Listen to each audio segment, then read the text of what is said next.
물론 시간이 지나면 통증이나 관절 가동 범위 등의 증상은 좋아지나 많은 경우에서 증상이 남는 경우가 많기 때문에 반드시 치료가 필요합니다.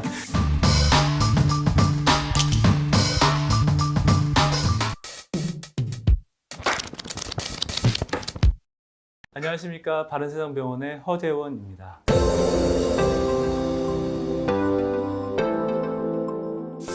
오늘은 우리가 흔히 오십견이라고 알고 있는 동결견에 대해서 알아보도록 하겠습니다.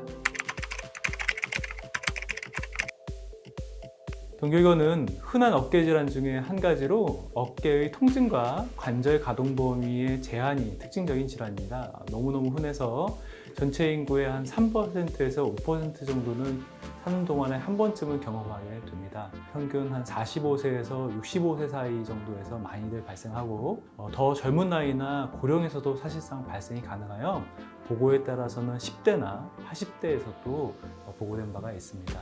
여성에서 좀 더 호발하는 것으로 알려져 있습니다. 과거에는 이제 50대 전후에 어깨가 아픈 증상을 나타낸다고 하여 오십견이라고 불리긴 하였으나 사실 오십견은 정식적인 병명은 아닙니다. 또한 관절낭의 구축 및 유착으로 인한 질병이라는 의미의 유착성 피막염, 또 유착성 관절낭염이라는 질병명으로 통용되기도 했었습니다. 동결견이 생기는 원인은 명확히 밝혀지지는 않았습니다. 우리가 어깨 관절은 구조상 관절을 둘러싸고 있는 관절낭, 관절 주머니라는 조직이 있습니다. 평상시에 아프지 않을 때의 관절낭은 부드럽고 유연한 조직이지만 어떤 알 수 없는 이유에 의해 관절낭 및 주변 결체 조직들의 염증 반응들이 발생하게 되고 이로 인해 관절낭의 섬유화, 또 반응화 이런 것들이 진행되면서 관절낭이 두꺼워지고 주변 조직들과 유착되고 유연성을 소실하게 됨으로써 동결견이 발생하게 됩니다. 또한 관절 내에 정상적으로 존재하는 활액의 양이 줄면서 윤활 기능이 떨어지게 되므로 결과적으로 관절이 구축하게 되고 움직임이 제한되게 되고 통증이 발생하게 됩니다. 동결견이 발생하는 이유는 특별한 이유 없이 발생하는 특발성인 경우가 많습니다. 그러나 2차적인 원인으로도 발생할 수 있는데요. 당뇨나 갑상선 질환과 같은 전신 질환과 연관성이 매우 높고 그 외에도 심혈관계 질환들, 경추 추간판 질환들과 관련이 있다고 되어 있습니다. 또한 상완골, 그러니까 팔뼈의 골절 수술이나 유방암 수술처럼 어깨를 장시간 고정해서 움직이지 못하는 상황 이후에 발생하는 경우가 많고 어깨 질환 중에서는 회전근개 파열이나 석회성 힘줄염 등과 같이 연관되어서 발생하는 경우에도 2차적으로 발생한다고 볼 수 있겠습니다. 특히 당뇨의 경우에는 당뇨가 없으신 분들에 비해서 약 한 5배 정도 많이 발생하는 것으로 되어 있으며 양측성, 즉 오른쪽 어깨와 왼쪽 어깨 양측성으로 발생하는 확률도 높은 것으로 보고되고 있습니다. 동결견의 주요 증상은 통증과 관절 가동 범위, 운동 범위의 제한 두 가지로 요약됩니다. 통증은 특별히 다친 경험 없이 천천히 점차적으로 발생하며 처음에는 어깨를 움직일 때 통증이 발생하다가 점차 통증이 심해져서 팔을 움직이기도 힘든 정도의 양상을 보이게 됩니다. 특히 밤에 심하고 아픈 쪽으로 모로 누워자지 못하는 등의 증상이 나타나게 됩니다. 관절 운동 범위의 제한은 수동 및 능동 운동의 제한이 모두 나타나는 양상입니다. 무슨 말인가 하면 능동 운동이란 스스로 팔을 들거나 돌릴 때 움직임이 제한되는 것을 의미하고 수동 운동이란 남이 내 팔을 들어주거나 돌릴 때에도 움직임이 제한되는 것을 의미하므로 동결견에 의한 운동 범위의 제한은 내가 스스로 들 때와 남이 내 팔을 들어줄 때 모두 다 움직임이 제한되게 됩니다. 특히 팔을 들거나 안쪽에서 바깥쪽으로 돌리는 것이 힘들며 세수나 머리를 만지는 행동이 힘들고 상의를 입고 벗기가 힘들고 여자의 경우에는 속옷 단추를 채우기가 어려운 등의 증상을 쉽게 느끼게 됩니다. 이러한 야간에 더 심한 통증 및 능동 및 수동 관절 운동 범위의 제한이 특징적이게 되기 때문에 반대편 팔과 통증이 있는 팔을 같이 들어보고 또 움직여보고 반대편 팔을 이용하여 통증이 있는 팔을 움직여지지 않는다면 동결견의 가능성이 매우 높습니다. 우리가 흔히 알고 있는 회전근개팔 등과 같은 기타 어깨 질환들은 역시나 통증이 존재하긴 하나 수동적인 관절 운동 범위 자체는 줄지 않는 경우가 많기 때문에 자가로 구별할 수 있는 근거가 됩니다. 그러나 반드시 전문의에 의한 적절한 진단 및 타 어깨 질환과의 감별이 반드시 요구되므로 통증이나 운동 범위 제한 등이 발생한다면 적절한 진료를 받는 것이 추천됩니다. 진단을 위해서는 문진이나 신체 검진이 매우 중요합니다. 아까 말씀드린 특징적인 신체 검진만으로도 진단이 가능한 병이기 때문에 신체 검진이 진단을 위해서 매우 중요하나 다만 다른 어깨 질환들을 감별하기 위해서 엑스레이 같은 방사선 검사나 MRI 같은 정밀 검사 등이 요구됩니다. 동결견은 3가지 단계로 진행되어서 해소되게 되는데요. 각 단계는 보고에 따라 다르지만 수개월 정도 소요되는 것으로 알려져 있습니다. 첫 번째 동통기에는 점차적으로 천천히 악화되는 통증이 심해지며 특히 야간통이 심합니다. 평균적으로 약 한 3에서 8개월 정도 소요되는 것으로 알려져 있습니다. 동결기는 통증이 점차적으로 완화되어 항상 둔한 통증으로 통증이 변화하게 되고 그러면서 관절의 구축, 즉 가동 범위 제한이 점점 심해지게 됩니다. 평균적으로 4에서 12개월 정도 소요되는 것으로 알려져 있습니다.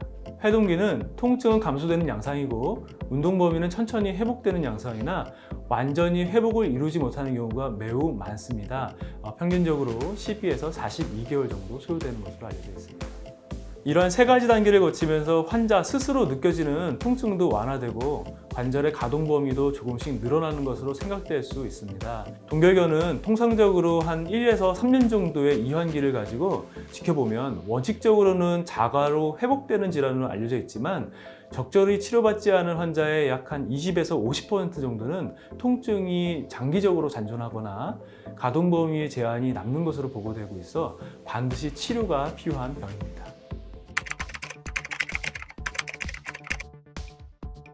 동결견은 비수술적인 치료로 거의 대부분의 치료가 가능한 질환입니다. 먹는 약으로는 비스테로이드성 소염 진통제나 또 운동 시에 도움을 줄 수 있는 진통제들, 심한 경우에는 경구용 스테로이드 제제까지도 사용해 볼 수 있습니다. 통증이 심한 경우에는 어깨 관절 내에 관절강 내 스테로이드를 주사로 치료해 보는 방법이 있고 그 외에도 적절한 스트레칭과 운동요법을 통해 이완 기간은 길 수 있으나 충분히 호전될 수 있는, 즉 보존적 치료로 충분히 나을 수 있는 질병입니다.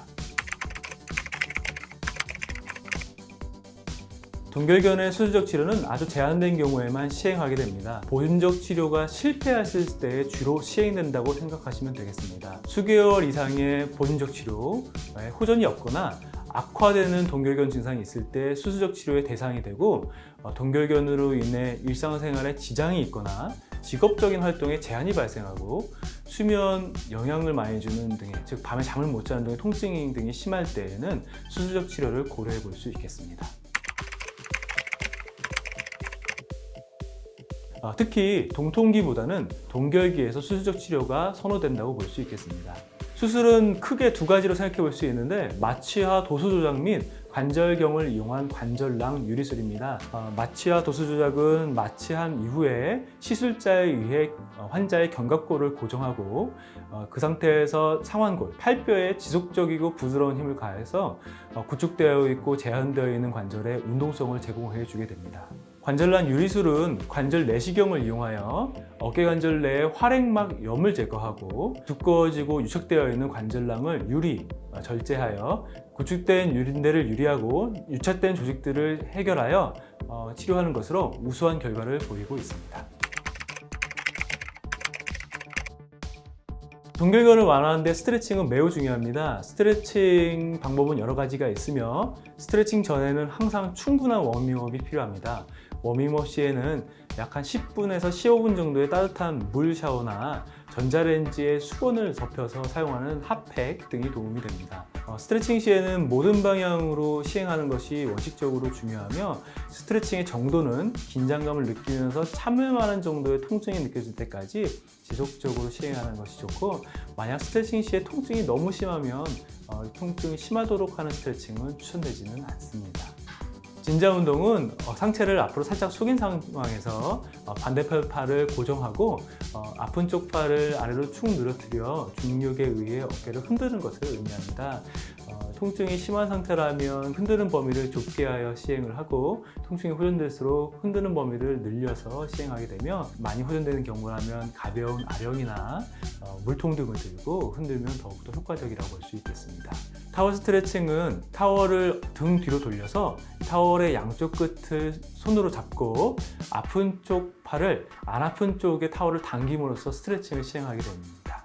교차 운동은 어깨의 안쪽으로 스트레칭을 하는 것으로서 이완된 팔을 몸쪽으로 당기면서 반대편 팔로 팔꿈치를 눌러주어서 등 뒤쪽의 어깨 관절량을 늘리는 방법이 되겠습니다. 테이블 스트레칭은 테이블 위에 팔을 올려놓고 어깨에 힘으로 테이블을 미는 게 아니라 체중을 실어서 팔을 앞으로 뻗으면 겨드랑이가 늘어나게 됩니다. 이렇게 해서 겨드랑이를 스트레칭 해주는 방법이 되겠습니다. 문고리 스트레칭은 문고리를 잡고 상체를 문고리 방의 반대 방향으로 돌림으로써 어깨를 바깥쪽으로 스트레칭 해주는 방식입니다.